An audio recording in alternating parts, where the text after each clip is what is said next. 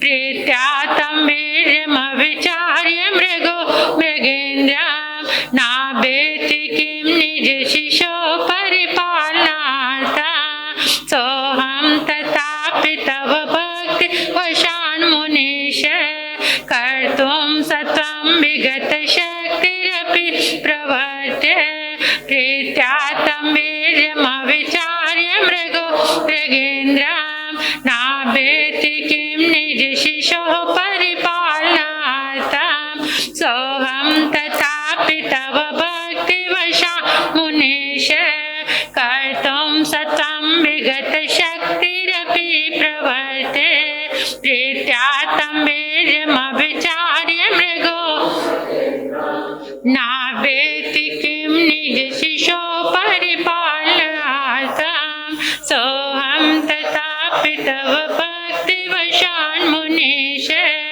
कर्तुं सत्वं विगतशक्तिरपि प्रवर्ते प्रीत्या तं वीर्यमभिचार्य मृगो मृगेन्द्रं नावेति किं निज शिशो परिपालनार्थं सोऽहं तथापि तव भक्तिवशा मुनीश कर्तुं सत्वं विगतशक्तिरपि प्रवर्ते प्रीत्या तं वीर्यमभिचार्य मृगो मृगेन्द्रं नावेति किं निज शिशो परिपालनार्थं सोऽहं तथापि तव भक्तिवशा मुनीश कर्तुं सत्वं विगतशक्तिरपि प्रवर्ते प्रीत्या तं वीर्यमभिचार्य मृगो मृगेन्द्रं नावेति किं निज शिशो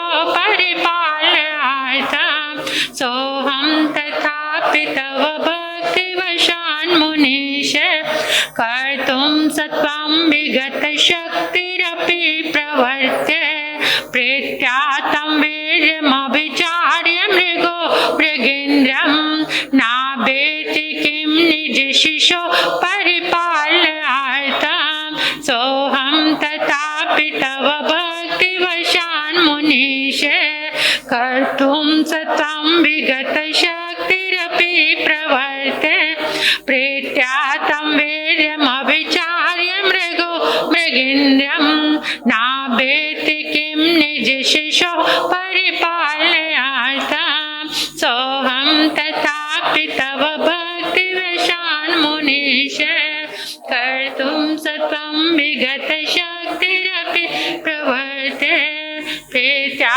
तं वीर्यमभिचार्य मृगो मृगेन्द्रं संवेति किं निज शिशो परिपालनार्थं सोऽहं तथापि तव भक्तिवशान् कर्तुं सत्वं विगतशक्तिरपि प्रवर्ते प्रीत्या तं वीर्यमभिचार्य मृगो मृगेन्द्रं नावेति किं निज शिशो परिपालनार्थं सोऽहं तथापि तव भक्तिवशा मुनीश कर्तुं सत्वं विगतशक्तिरपि प्रवर्ते प्रीत्या तं वीर्यमभिचार्य मृगो मृगेन्द्रं नावेति किं निज शिशो परिपालनार्थं सोऽहं अपि तव भक्तिवशा मुनीश कर्तुं सतं विगत शक्तिरपि प्रवर्ते प्रीत्या तं वीर्यमविचार्य मृगो मृगेन्द्रं नावेति किं निजशिशो परिपालनार्थं नावेति किं निजशिशो परिपालनार्थं। 3 बार अपनी श्रद्धा से दी प्रभु के चरणों में अर्घ्य अर्पित करेंगे। ओम ह्रीं नाना दुख समुद्र तारणाय क्लीं महाबीज अक्षर सहिताय श्री वृषभनाथ जिनेन्द्राय नमः। अर्घ्यम निर्वपामिति स्वाहा। ओम ह्रीं नाना दुख समुद्र तारणाय क्लीं महाबीज अक्षर सहिताय श्री वृषभनाथ जिनेन्द्राय नमः। अर्घ्यम निर्वपामिति स्वाहा। ओम ह्रीं नाना दुख समुद्र तारणाय क्लीं महाबीज अक्षर सहिताय श्री वृषभनाथ जिनेन्द्राय नमः। अर्घ्यम निर्वपामिति स्वाहा। अपने अपने स्थान पर खड़े हो जाएंगे। आकाश की ओर हाथों को खुला करेंगे। बंद आंखों से अनुभव करेंगे इस संपूर्ण ब्रह्मांड से, इन 10 दिशाओं से शुभ तरंगे निकल रही हैं आदिनाथ भगवान की। वो सारी शुभ तरंगे आपके सिर के ऊपर एक जगह एकत्रित होकर एक पिंड के जैसा बन गई हैं। अनुभव करेंगे मन से, वचन से, काया से, तीनों योगों से। आदिनाथ भगवान के शासन काल में जितने भी गणधर भगवान हुए, केवल ज्ञानी, मति ज्ञानी, श्रुत ज्ञानी, अवधि ज्ञानी, मन पर्यव ज्ञानी, साधु, साध्वी, श्रावक, श्राविका, बुद्ध पुरुष, महापुरुष, जितने भी दिव्य शक्तियां हुई, उन सब की ऊर्जा एक जगह एकत्रित होकर कलश बन गई है, ग्रीन कलर का चमचमाता हुआ। उस कलश को आपने अपने हाथ में पकड़ लिया है। बहुत गहराई से अनुभव करो और हाथों की वैसे पोजीशन बना लो जैसे कलश को आपने थामा हुआ है। ये कलश परमात्मा की अनंत ऊर्जा से आदिनाथ भगवान के और आदिनाथ भगवान के शासन में जितने भी महापुरुष हुए, उन सब की ऊर्जा से ये कलश लबालब भरा हुआ है। अभी आपने क्या करना है, ये कलश अपने भावना के बल पर हमारे समक्ष जल से भरा हुआ जो घट रखा हुआ है, कलश रखा हुआ है, उसमें प्रवेश करा दीजिए अपनी भावना से, जैसे आपने इस जल के अंदर ये कलश को छोड़ दिया है। ऐसे महसूस कीजिए। ग्रीन रंग का कलश, हरे रंग का कलश,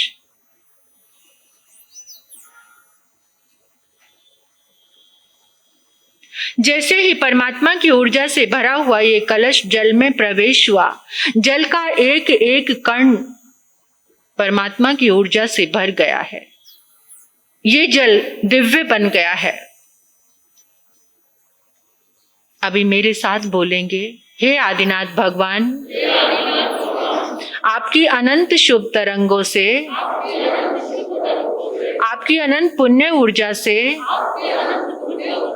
आपकी अनंत धर्म ऊर्जा से ये जल दिव्य औषधि बन गया है, दिव्य औषधि बन गया है, दिव्य औषधि बन गया है। हे आदिनाथ प्रभु, आपकी अनंत शुभ तरंगों से, आपके अनंत पुण्य बल से, आपकी अनंत शक्ति से ये जल दिव्य अमृत बन गया है, दिव्य अमृत बन गया है, दिव्य अमृत बन गया है। जो भी इस जल को ग्रहण करेगा वो आदि व्याधि रोगों से हमेशा के लिए मुक्त हो जाएगा, हमेशा के लिए मुक्त हो जाएगा, हमेशा के लिए मुक्त हो जाएगा। जहाँ जहाँ इस जल का प्रयोग होगा वहाँ सुख शांति समृद्धि और मंगल का वास होगा, वहाँ सुख शांति समृद्धि और मंगल का वास होगा, वहाँ सुख शांति समृद्धि और मंगल का वास होगा, और मंगल का वास होगा। अभी 3 बार जो आपने संकल्प लिया था उस संकल्प को अनुभव करें कि पूरा हो चुका है। याद कीजिए संकल्प को और फिर देखिए कि आपका संकल्प पूरा हो चुका है। 3 बार उस संकल्प को याद कीजिए।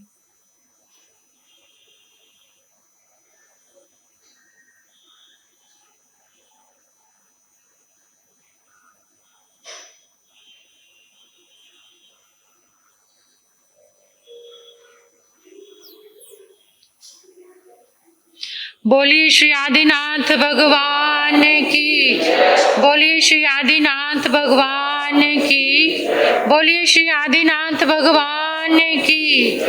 आचार्य श्री मानतुंग जी महाराज की, आचार्य श्री मानतुंग जी महाराज की, आचार्य श्री मानतुंग जी महाराज की।